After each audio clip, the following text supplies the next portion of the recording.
Welcome to the Cyber Kumite. This is Tim Wainwright and Chris Salerno. Today's episode is brought to you by our sponsor, Phishing. Other phishing platforms create teachable moments, but only Phishing can humiliate your users by plastering their shameful clicks to your corporate shame board. In the end, that's what you want. Our topic today is phishing. And while it's an over talked about topic sometimes, what we're going to debate here is what's its role? And are we overfishing? Can this be done well? Can we gamify this? What works well, what doesn't? And how do we measure this thing? So, Chris, this is not just about the idea of phishing. It's what is phishing's place, phishing simulation's place in the security awareness program. So what are you seeing here? We've been phishing for a while, right? Most organizations have been doing this. How important is this still to do regular phishing of users? I think it matters still. I think we need to still be doing phishing simulations for our users. I think the awareness aspect is important.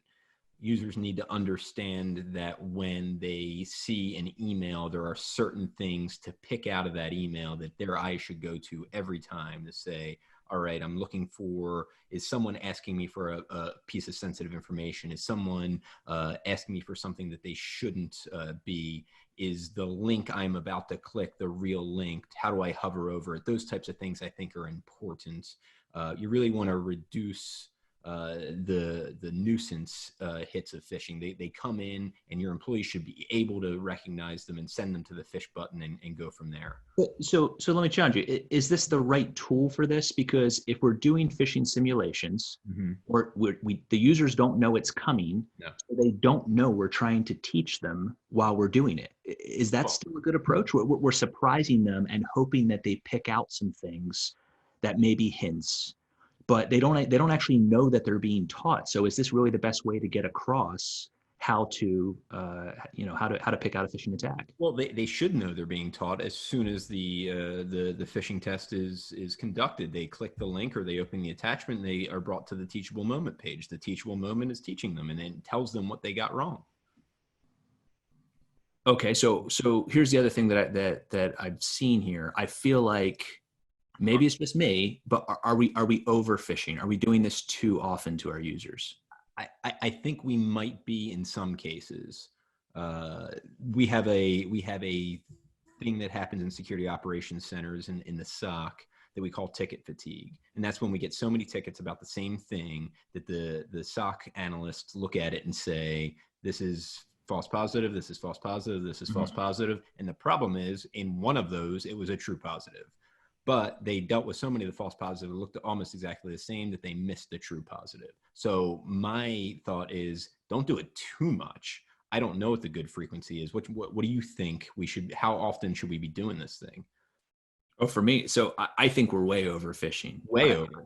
I think that phishing should be an annual thing. Doesn't mean you have to do it all at once, but I don't think you should try to phish the same person more than once per year, maybe twice you could talk me into.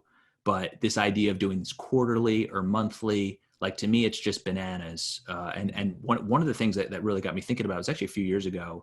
I saw the mighty Jim Ralph speaking on stage at one of the ISACs, and he basically said, we are making our users afraid of our number one business application, which is email. We're making them afraid of it, afraid to use it, afraid to click on things. And I look at email and say, we already have big email problems in the enterprise where we're getting way too much of it now. And we know that some of it could be legitimately malicious, but now there's some hit squad internally who's trying to hook us and see if they can trick us. And they're supposed to be the good guys. It just seems like a weird tactic.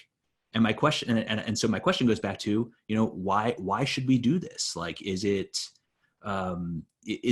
another way to get the message across other than trying to make someone, feel bad about this? How do we do it better? I've seen gamification come into play. Like, is there room for that here? Is this like, should we be scoring people? So I think that's a slippery slope too. So I like the idea of gamification, but it's difficult with phishing because it looks more like a contest than a game. And I do think that those are two different things here. Reminds me of a time I got a call from one of my friends who runs a pretty large security organization.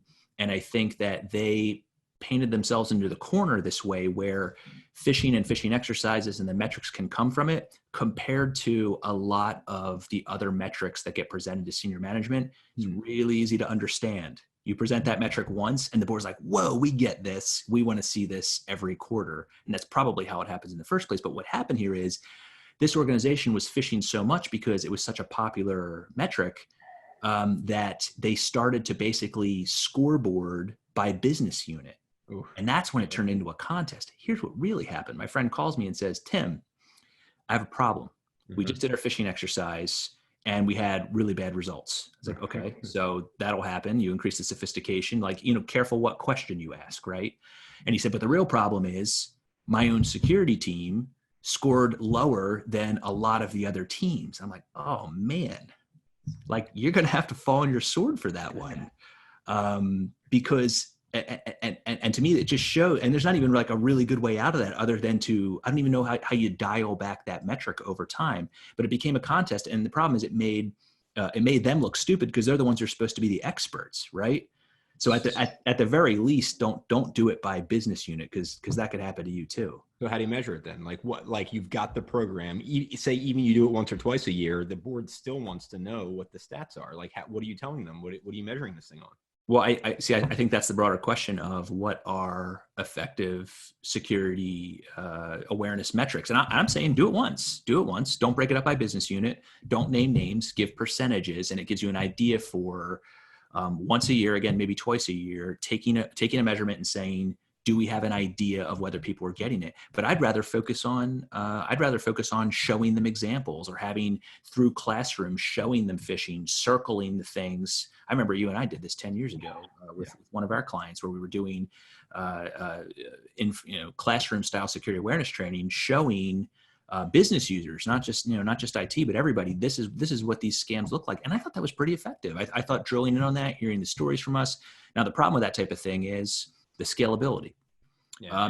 And one of the other things that I saw that I really liked around, and we'll get back to metrics, that I really liked about alternative ways to doing this is, have you seen these security escape rooms? What? No.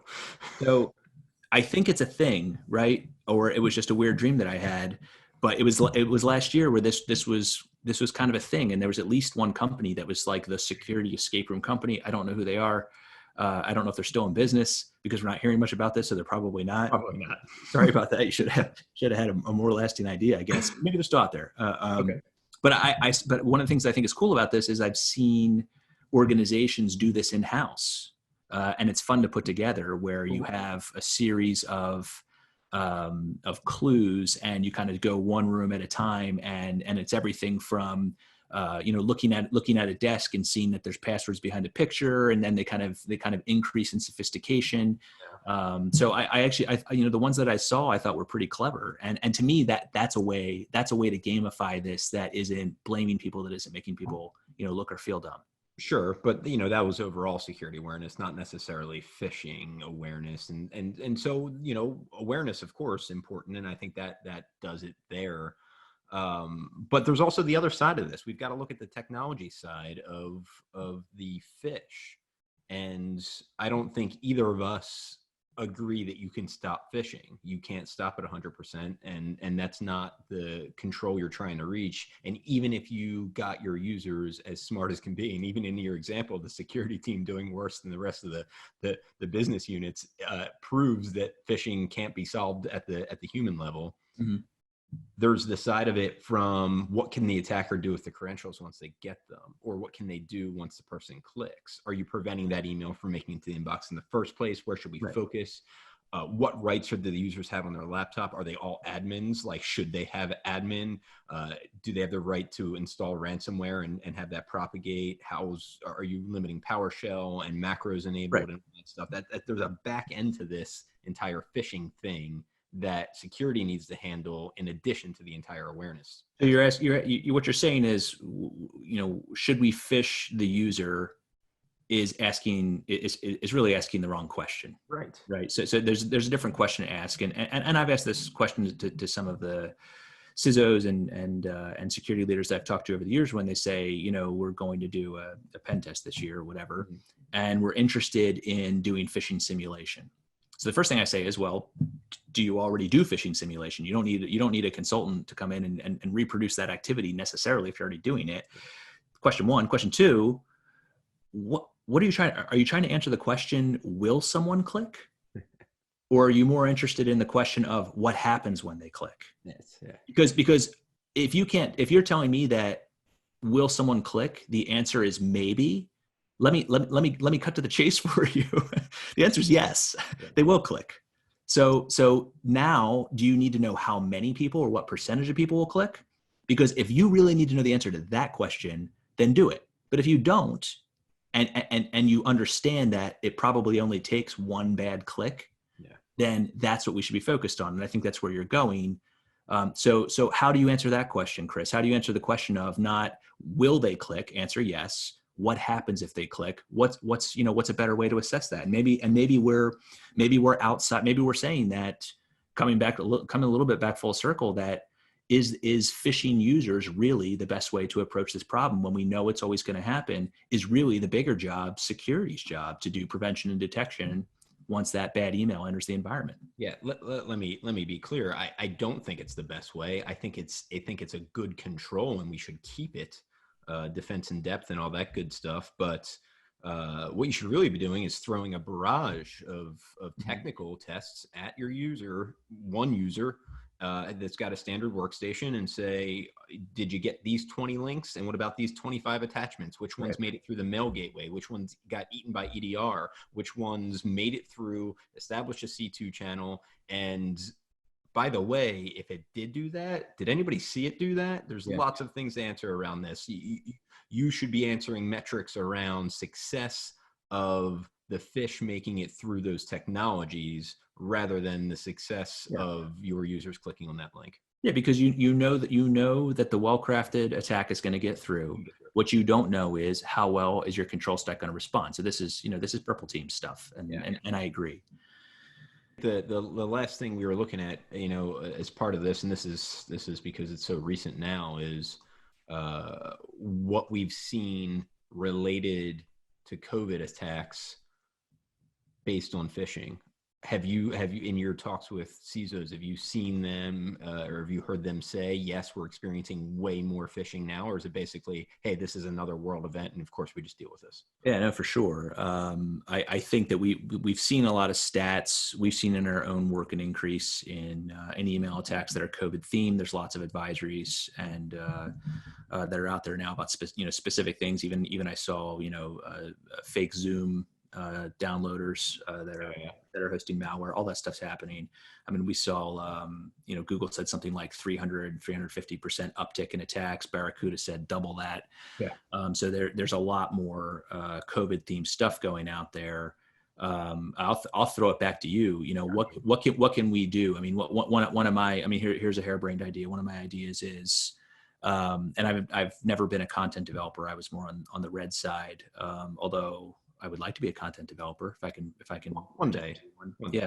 Maybe. But what if we took bold stances on this? If it's really an issue, what if you have an email with COVID in the header anywhere coming in from an external address? What if that goes straight? That, to my mind, that should straight be quarantined immediately, if not just outright blocked. And you can't do all that at once, right? Because you have to account for authoritative news sources that the organization uses. But I don't care if the user wants to get their own personal news on this topic from another source. If it's not an authoritative source approved by corporate communications, human resources, et cetera, like let's cut the nuisance down and block that at the gateway. And I think that there'd be a variety of ways to do that in the email gateway itself or otherwise. Agree, disagree? Is that too much? No, I think that's an okay control. You look at there's a couple groups tracking the number of COVID-related domains that have been registered since this whole thing happened, and thousands of domains have been registered, and it continues every day. And so you've got threat intel that tells you specifically which domains to block, and sure, some of those are good. They're not all bad ones, but why let your users see those? They can see them on their personal Gmail, on their phone, and at home. Like they can look at those sites then. I don't think they need to see them on their work emails. So I think that is a good control. I think we should be blocking that type of stuff when it comes in. And we've got a perfect storm of COVID, and we're in an election year. This is all going to come together, and there's going to be a lot more phishing this year than there was last year. Mm-hmm. What do you think about, last topic here before we go, what do you think about getting back to the idea of how do you measure security awareness? Because I think that anybody listening, we probably didn't fully answer that question. What are some effective measures of security awareness? Before you answer that, Chris, another sponsor from a message from our sponsor, Phishing. Phishing, let users know they're human garbage for failing their phishing test. And they're the reason why reduced summer hours are canceled. That's Phishing.